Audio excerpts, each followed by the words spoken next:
The iron cage rattled. A gust of desert wind swept through Tombstone's dusty auction square, kicking up grit and the scent of desperation. Inside that cage, a young Apache woman sat with her knees drawn to her chest. Her eyes burned with a silent, caged fury. The auctioneer, a man named Jeremiah Blackwood, was selling off stolen horses and settling arguments over water rights. But Ezra McCullough wasn't listening. His eyes were fixed on the cage. He saw a human being about to be sold like livestock. For $2 measly. That's when he decided to step in.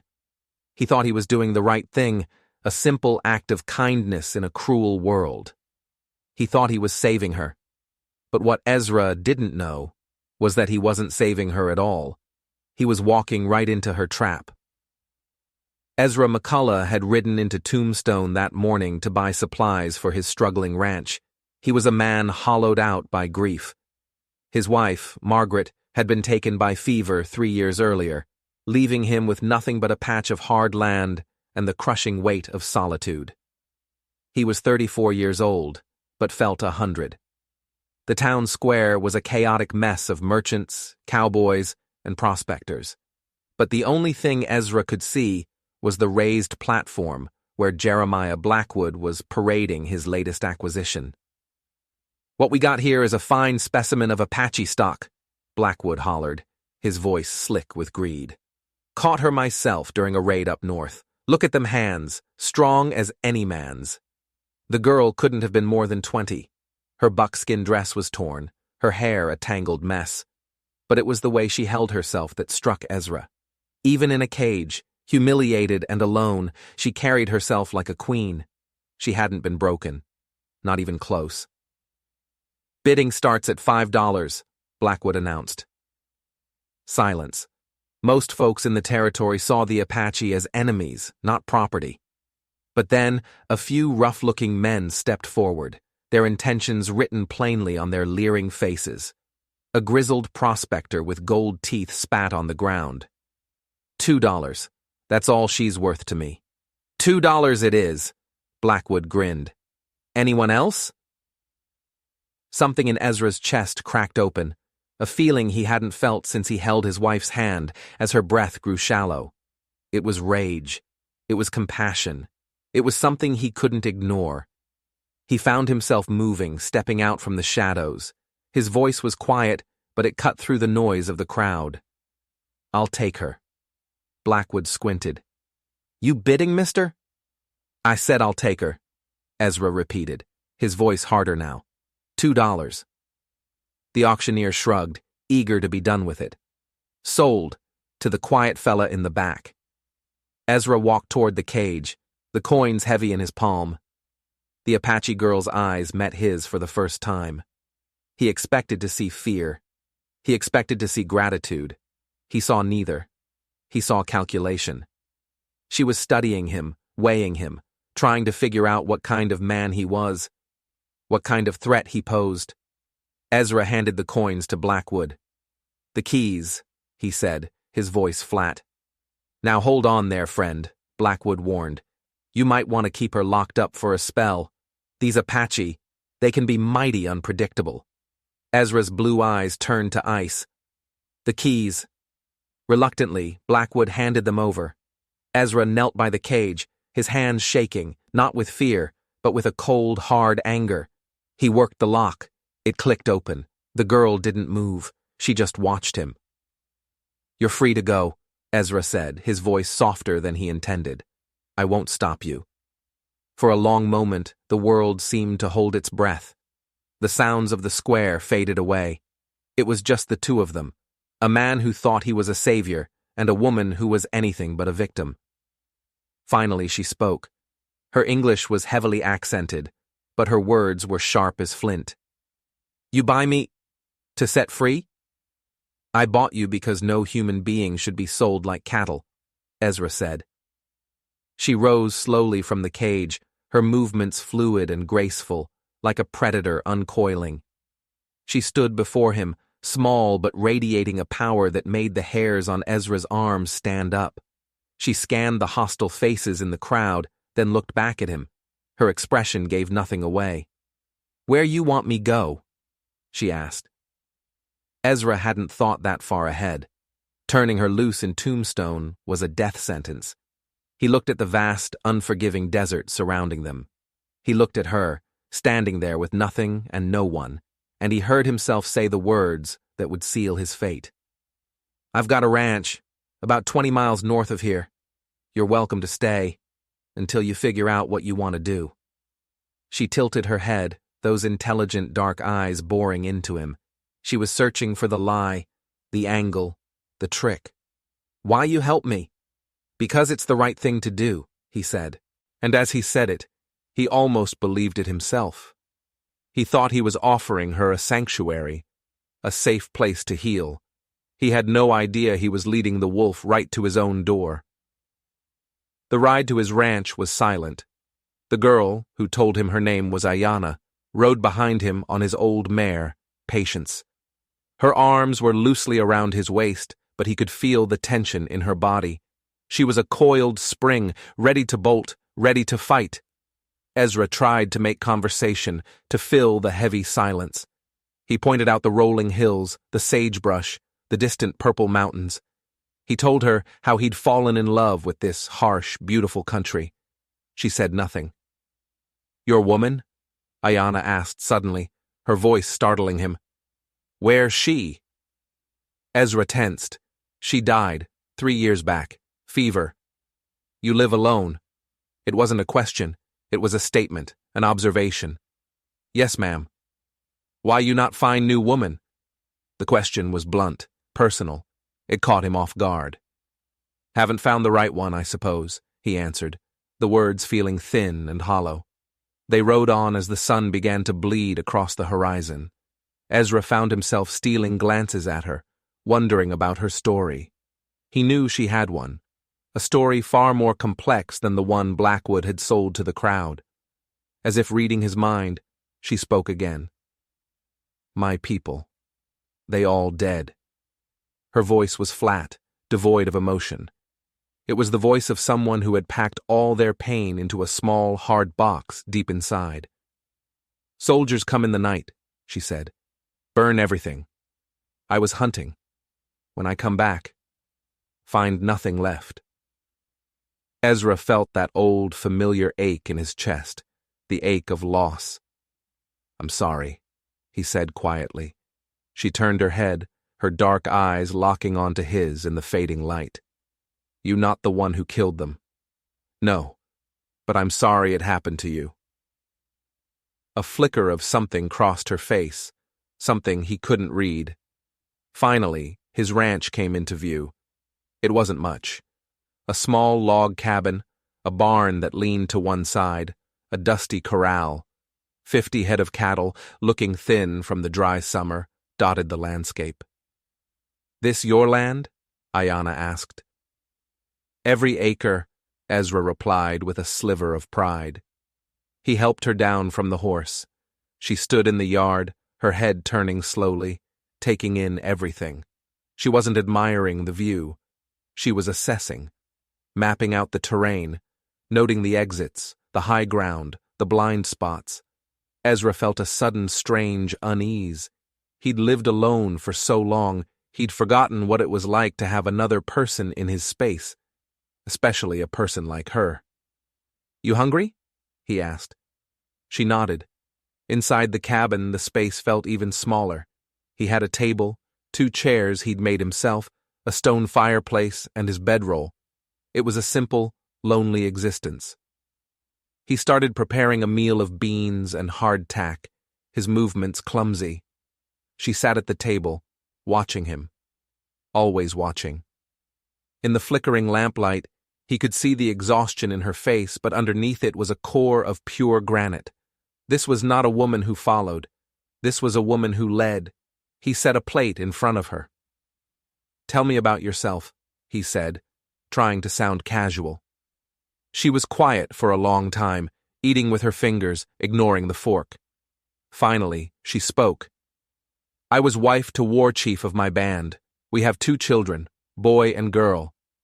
Her voice remained steady, but the pain in her eyes was a vast, empty canyon. All gone now. The weight of her words settled in the small cabin, making it hard to breathe. I won't pretend to know what that feels like, Ezra said softly, but I know something about losing people you love. She looked up, her gaze sharp, piercing. Why you bring me here, Ezra McCullough? Because everyone deserves a chance to start over. A small, humorless smile touched her lips. You think I can start over? Apache woman with no people, no family? I think you're stronger than you realize, he said. And that's when he made his mistake. He thought he was offering her comfort. He thought he was offering her a home. He showed her the small bedroom, the only one in the cabin. You can take this room, he said. I'll sleep in the barn. She looked at the room, then back at him. She nodded slowly. Thank you. He went out to the barn, feeling a strange sense of satisfaction. He had done a good thing. He had saved a life. He rolled out his blankets in the hay, the scent of dust and leather filling his nostrils. He was tired, but it was a good kind of tired. He fell asleep, believing he was the master of his own home. He woke up to the sound of a bolt sliding shut. He sat up, his heart pounding. The main door to the cabin. It had been locked. From the inside, he scrambled to his feet and ran to the door, pushing against it. It was solid, barred. He rattled the handle. Nothing. Ayanna, he called out. What are you doing? Silence. He ran to the small window of the main room, peering through the darkness. He could just make out her silhouette against the dying embers in the fireplace. She was standing perfectly still, watching the door. Ayanna, open the door, he yelled, panic clawing at his throat. She didn't move. She didn't speak. She just stood there, a shadow in his own home. And in that chilling silence, Ezra McCullough finally understood. He hadn't brought a guest to his ranch. He had brought a warden, and he was the prisoner. The desert night grew cold. Ezra paced the dirt in front of his own cabin, a prisoner on his own land. Every time he yelled her name, he was met with a wall of impenetrable silence. He was locked out, trapped. What was she doing in there? What did she want? He had seen calculation in her eyes at the auction. Now he knew why. This wasn't random. This was a plan. But what plan? He spent the night in the barn, his mind racing. He thought about the rifle he kept over the fireplace. His rifle, now hers. He thought about the layout of his own home, now a fortress he couldn't enter. By the time the sun rose, casting long, distorted shadows across the land, Ezra was a wreck of fear and confusion. Just after dawn, the bolt on the door slid back. The door creaked open. Ayanna stood there, holding his rifle. She looked as if she hadn't slept at all. Her eyes were sharp, alert. You will work, she said, her voice flat. You will tend the cattle. You will mend the fences. You will bring water from the well. Ezra stared at her, dumbfounded. What is this? What do you want from me? You bought me, she said simply. Now you work for me. I set you free, he protested, his voice cracking. You brought me here, she corrected him, to this place, this land. Now it is my land.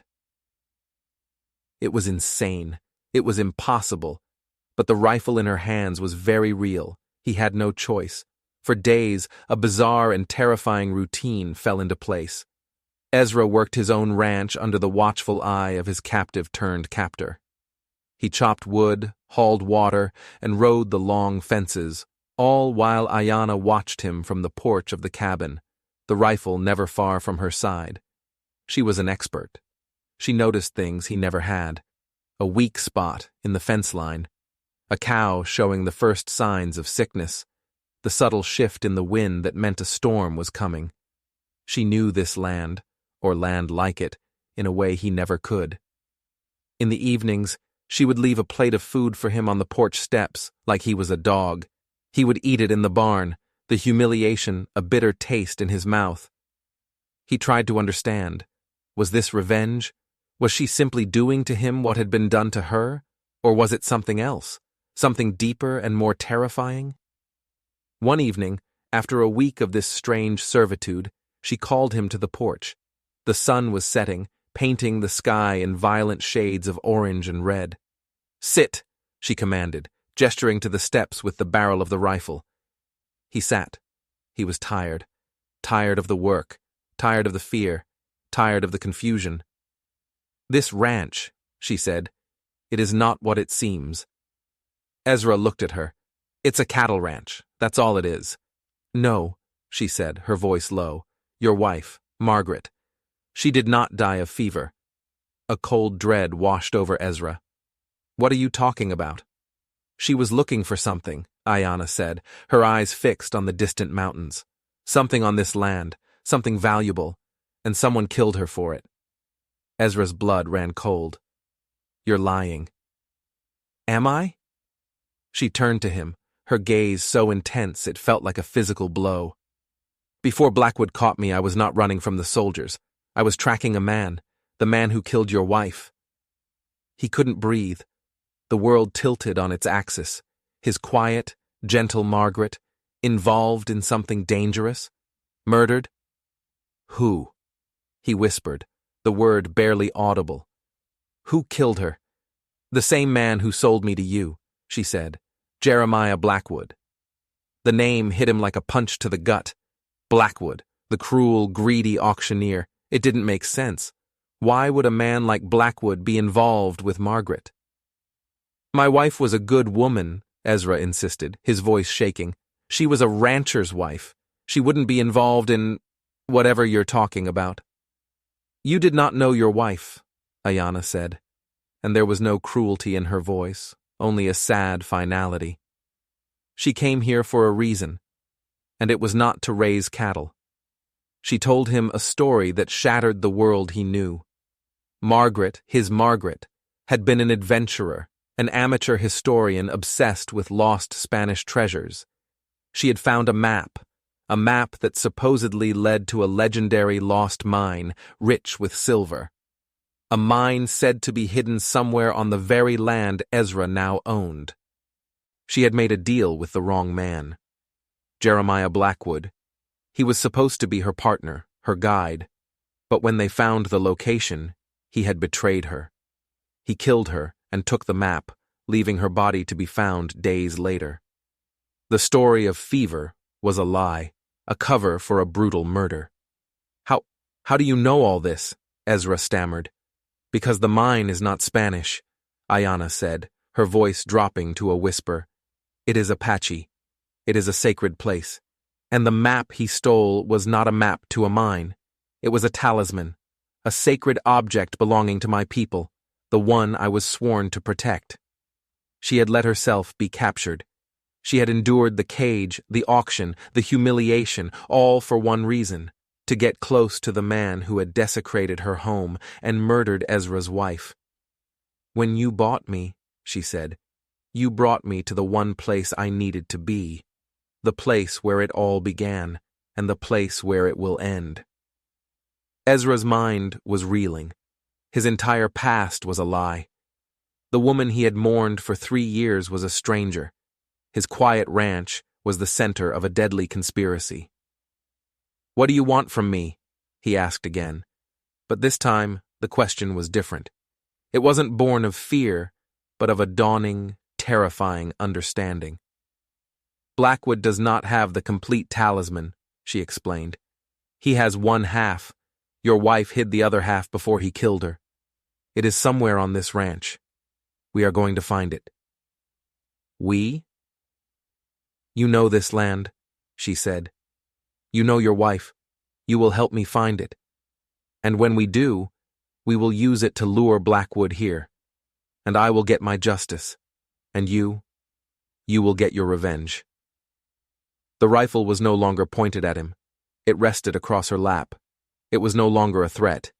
It was an offer, an invitation to a darkness he never knew existed. He looked at her, this warrior woman who had played him so perfectly. He thought about his gentle Margaret and the secret, dangerous life she had lived. He thought about Blackwood, the man who had destroyed both their lives. He was no longer a prisoner, he was a partner, and their business was vengeance. A fragile, dangerous truce formed between them. The roles of captor and captive dissolved, replaced by something far more complex, a partnership forged in deception and a shared desire for retribution. Ezra was no longer a servant, but an ally, and Ayanna was no longer a warden, but a general planning her war. She finally allowed him back into the cabin. The space felt different now, charged with secrets and unspoken violence. His bedroll was still in the barn. The bedroom that had been his wife's, and then briefly hers, remained empty, a shrine to a ghost he no longer recognized. They began the search. "Think," Ayanna commanded as they stood in the dusty main room. "Your wife. Where would she hide something? A place only she would know." Ezra's mind raced, sifting through the ghost of his memory. He saw Margaret in flashes, baking bread, mending his shirts, staring out at the sunset. It was a life of simple, domestic moments. A lie. It had all been a lie.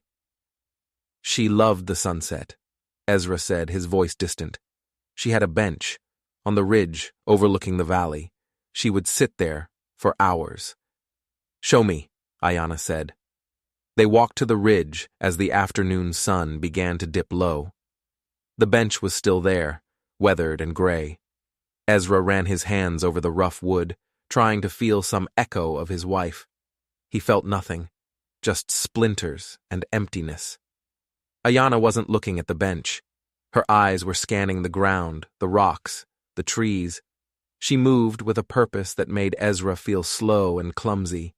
She knelt, her fingers tracing the patterns in the dirt. "She came here often," Ayanna observed. "The ground is worn." Ezra watched her, mesmerized. She saw the world in a language he couldn't read. She could read the story of the land in a single glance. For days, they searched. They turned the cabin upside down, pulling up floorboards, checking the chimney, sifting through the few possessions Margaret had left behind. Nothing. They combed the land around the cabin, the barn, the well. Still nothing. Frustration began to gnaw at Ezra. Was Ayanna wrong? Was this whole story a fantasy, a delusion born of her grief? "It's not here," he said one evening, sinking onto the porch steps, defeated. "It is here," Ayanna insisted. She stood over him, her silhouette dark against the starry sky. Blackwood would have searched the cabin. He would have searched the barn. She would not have put it in an obvious place. "Then where?" "Think like her," Ayanna urged. "She was a woman of two worlds. The world you saw and the world she hid. The hiding place will be in both worlds at once." "In both worlds." Ezra repeated the words, trying to grasp their meaning. His eyes drifted to the small collection of books on the shelf inside the cabin. Margaret had loved to read. Shakespeare, poetry, histories. He had read them to her sometimes, his rough voice stumbling over the fancy words. It was one of the few things he remembered that still felt real. He stood up and walked into the cabin. Ayanna followed, her footsteps silent behind him. He ran his fingers over the spines of the books. A worn copy of Shakespeare's sonnets, a history of the Spanish conquests, a book of English poetry. He pulled out the book of sonnets. It felt heavier than he remembered. He opened it. The pages were stiff, stuck together. He carefully pried them apart. A section in the middle had been hollowed out. And nestled inside, wrapped in a piece of oilcloth, was a small, flat object made of carved stone and inlaid with turquoise. It was cool to the touch, and it seemed to hum with a strange energy. The other half of the talisman. Ayanna took it from his hands, her reverence for the object palpable. She held it up, her own half retrieved from a pouch at her belt. They were a perfect match. Two halves of a single whole. "She was clever," Ayanna whispered, her eyes shining with a fierce light. "She hid it inside your world. Inside a story." Ezra stared at the object. This was it. The thing his wife had died for. The the thing Ayana's people held sacred, the key to a fortune and the cause of so much death. "Now what?" he asked, his voice hoarse. "Now," Ayana said, her lips curling into a grim smile, "we set the trap. We let Blackwood know we have it, and he will come." "How do we do that?"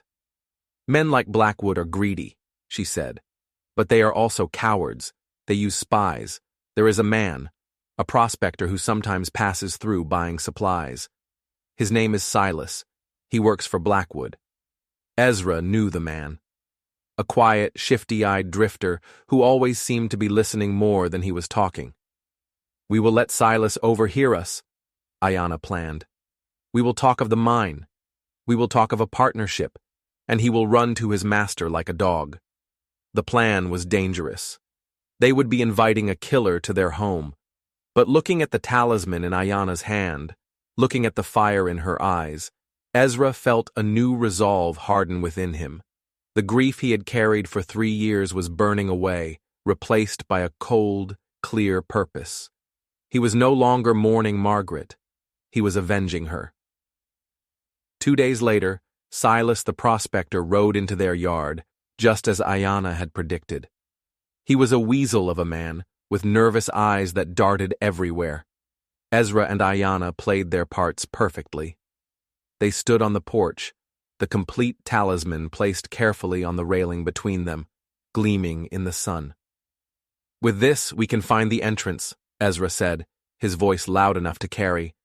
"Every ounce of silver will be ours." "An equal partnership," Ayana added, her voice sharp. 50-50, no tricks." Silas, who was pretending to water his horse at the trough, went still. His eyes, full of greed, were fixed on the talisman. "We ride for the mine at dawn 3 days from now," Ezra announced. "Just the 2 of us." They watched Silas finish with his horse, buy a few meager supplies, and ride off. He pushed his horse hard, heading south, towards Tombstone, towards Blackwood. The bait was set. "He will come," Ayana said, her voice a low hum of anticipation. "I know," Ezra replied. For the next 2 days, they prepared for war. Ezra cleaned and oiled his rifle and his pistol. He sharpened his knives. Ayana moved like a ghost through the landscape, gathering plants he didn't recognize, weaving ropes from yucca fibers, studying the terrain. She was turning the ranch into a killing ground. She showed him how to set snares that could snap a man's ankle. She pointed out the natural choke points in the canyons, the perfect spots for an ambush.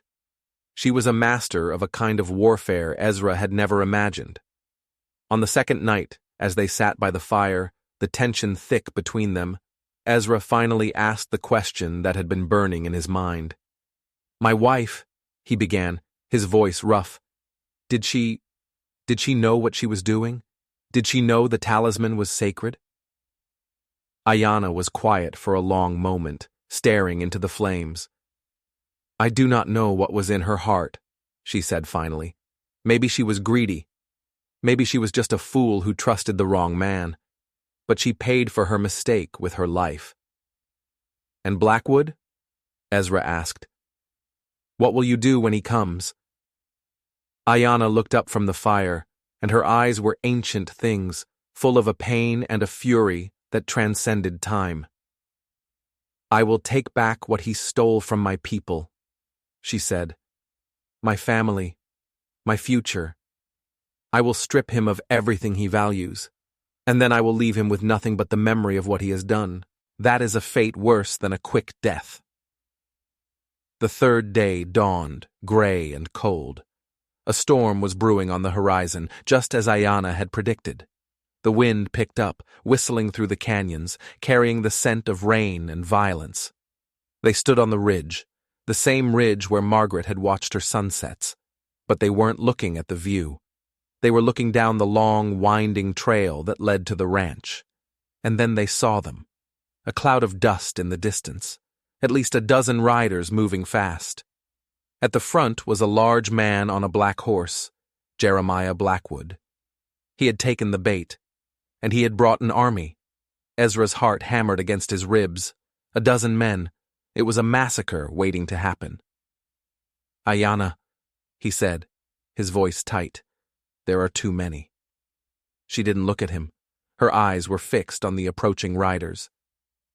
"He is arrogant," she said calmly. "He thinks we are two fools, a grieving rancher and a lone woman. He does not know who we are." "And who are we?" Ezra asked, the rifle feeling heavy and useless in his hands. She turned to him then, and for the first time, he saw a real smile on her face. It was a terrifying, beautiful thing. "We," she said, "are the storm." Blackwood and his men thundered into the yard, a whirlwind of dust and sweat and menace. They were a rough-looking crew, killers and thieves, their faces hard and cruel.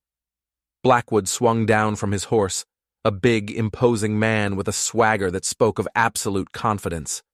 "McCullough!" he boomed, his eyes scanning the seemingly empty ranch. "I know you're in there, and I know you have what's mine!"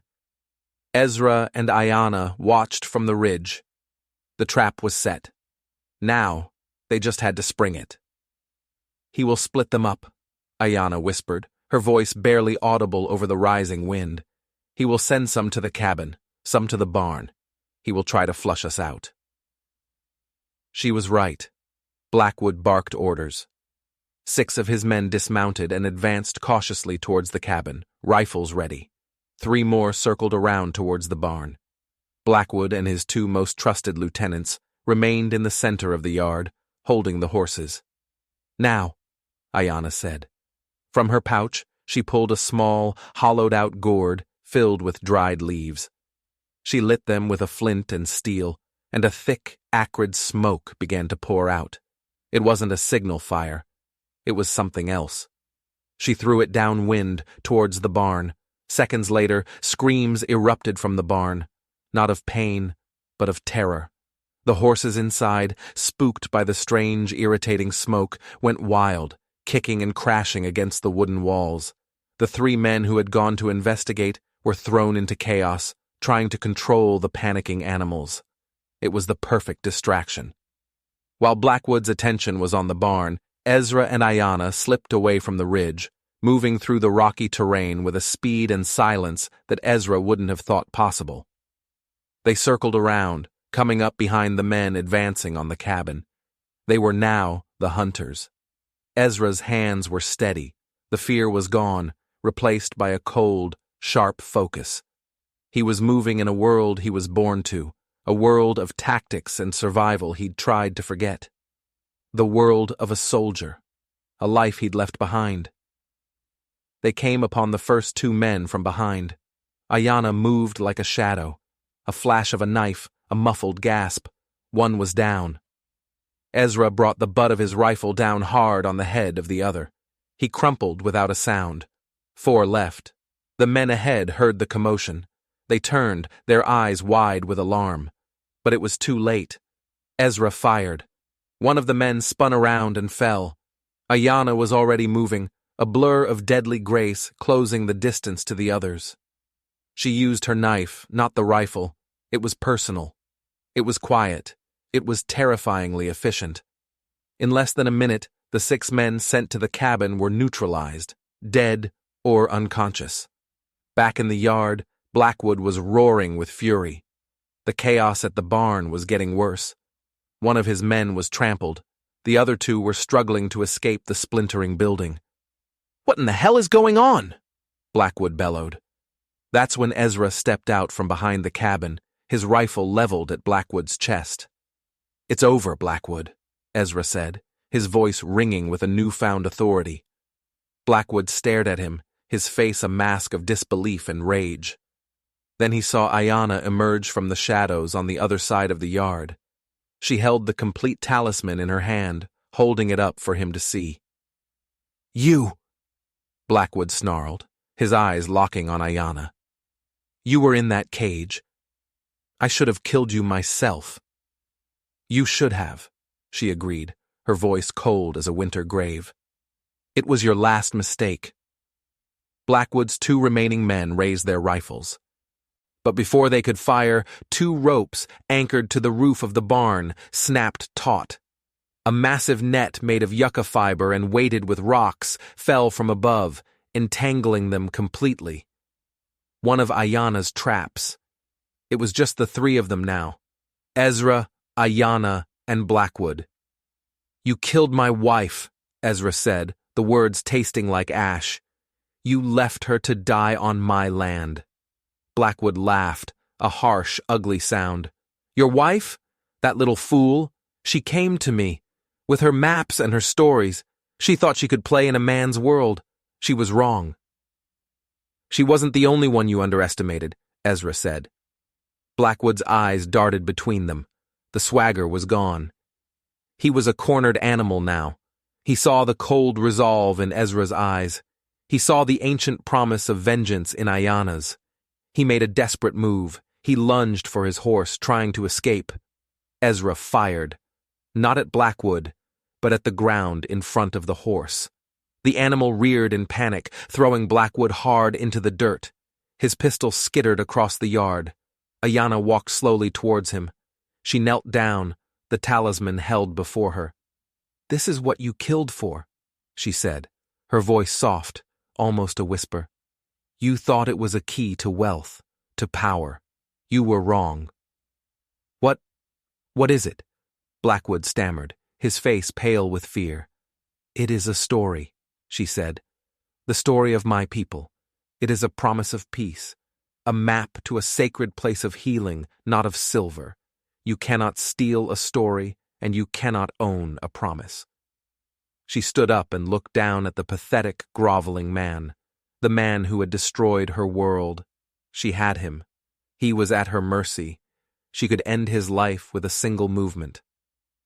Ezra watched, holding his breath. But Ayana did not kill him. She simply turned her back on him and walked away. "What are you doing?" Ezra asked. "I have taken back what is mine," she said. "My story, my honor. His life is worthless. Let the world you built deal with him." As if on cue, a new cloud of dust appeared on the horizon. But this was different. It was orderly. A posse of riders, led by the Tombstone sheriff. Before setting the trap, Ezra had sent a message.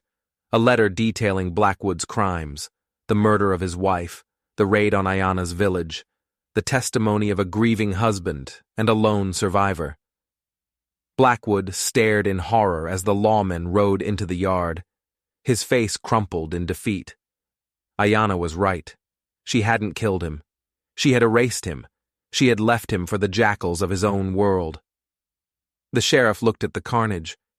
He looked at Ezra, a man he'd known as a quiet, unassuming rancher. He looked at the proud Apache woman standing beside him. He looked at the cowering Jeremiah Blackwood. "Ezra," the sheriff said, his voice full of disbelief. "What in God's name happened here?" Ezra looked at Ayana. He saw the storm in her eyes finally begin to calm. The rage was gone, replaced by a deep, quiet strength. "Justice," Ezra said. "Justice happened here." With Blackwood and his surviving men hauled away in chains, a profound quiet settled over the ranch. The wind died down, the clouds began to part, and a sliver of sunlight broke through, washing the land in a clean new light. The war was over. But the world had been remade. Ezra and Ayana stood in the yard, surrounded by the debris of their battle. The air was thick with unspoken things. All the lies, all the deceptions, all the secrets that had brought them together were now laid bare. What was left? Ezra looked at his ranch. It was no longer just a piece of land. It was a place consecrated by blood and vengeance. It was a place where 2 broken people had somehow, against all odds, made each other whole. He turned to Ayana. "The talisman," he said. "The sacred place. Will you go back?" She held the reunited artifact in her hands, its turquoise stones seeming to glow with an inner light. "My people are gone," she said, her voice soft with a sorrow that would never fully fade. "The story is all that is left. A new story must be written." She looked up at him, her dark eyes searching his. "And you, Ezra McCullough? You are not the man I met at the auction. You are not the lonely rancher who mourned his wife." "No," he admitted. "I'm not." The man he was before felt like a stranger from a different lifetime. He had been a man living in the past, haunted by a ghost. Now, the ghost was gone, replaced by a brutal, liberating truth. "I was a soldier once, before I met Margaret. I saw things, did things. I came here to forget, to build something simple, but life is never simple." "No," she agreed. "It is not." An understanding passed between them, deeper than any words. They were both survivors of wars they hadn't chosen. They were both carrying scars that would never heal. But they were standing, together. That evening, for the first time, Ezra didn't go to the barn. They sat at the small table in the cabin, sharing a meal not as commander and soldier, but as equals. The silence was different now. It wasn't heavy with tension. It was comfortable, peaceful. "This ranch," Ezra said, breaking the silence. "I want to put it in your name, too. Legally, half of everything. A real partnership." Ayanna looked at him, a flicker of surprise in her eyes. A white man's law would give his land to an Apache woman? "This ranch was built on Apache land," Ezra said. "It was saved by an Apache warrior. It's only right." He paused, then added, "This is not about the law. This is about what is right between us." She nodded slowly, a small smile touching her lips. "A new story," she repeated. In the weeks and months that followed, the McCullough Ranch was reborn. The story of the showdown with Blackwood became a local legend, whispered in saloons and around campfires. They called Ezra the Ghost Rancher, a quiet man who had revealed himself to be a formidable fighter. They called Ayanna the Apache Queen, a woman who had come from a cage to command a war. Travelers and drifters gave the ranch a wide berth. They were feared, but they were also respected. Life settled into a new rhythm. Ezra and Ayanna worked side by side, their partnership seamless. He had the knowledge of ranching, of the white man's world. She had the ancient wisdom of the land, an intuitive understanding of the seasons, the animals, the water. Together, they made the ranch prosper in ways Ezra had never dreamed possible. The empty bedroom was filled. They started building a new life, not on the ashes of the past, but on the solid ground of their shared truth. They never spoke of Margaret. They never spoke of Ayanna's lost family. The grief was a part of them, a silent river that flowed beneath the surface of their new life, but it no longer defined them. One spring morning, nearly a year after the battle, Ayanna came to Ezra while he was mending a fence. She was carrying a basket of wildflowers. In the time she had been at the ranch, a softness had returned to her face. The warrior was still there, in her eyes, but now there was peace too. "Ezra," she said, "I am with child." Ezra dropped his tools. He stared at her, his heart swelling with a feeling he thought he would never experience again. It wasn't just joy. It was hope. It was the promise of continuation, a new life, born from the wreckage of their old ones. He stepped forward, and for the first time, he took her in his arms. It wasn't a gesture of passion, but of profound, quiet gratitude. He held her, this impossible, magnificent woman who had turned his world upside down and then put it back together again, stronger than before. Their son was born in the winter. He had his father's blue eyes and his mother's dark hair.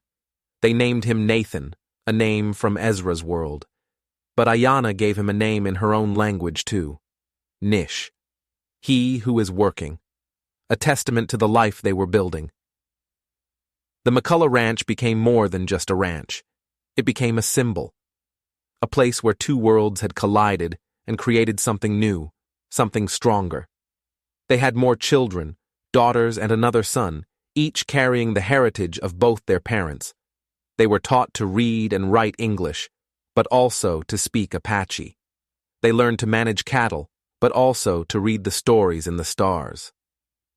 Years later, when Ezra was an old man with silver hair and Ayanna was a matriarch whose wisdom was sought by people from all over the territory, they would sit on the porch and watch their grandchildren play in the yard.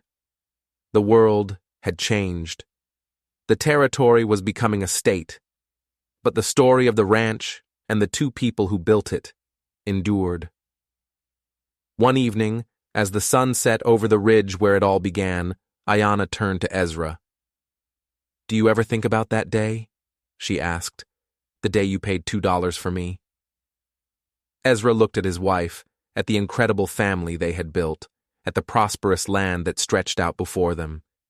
He thought about the man he had been, lonely and lost in his grief.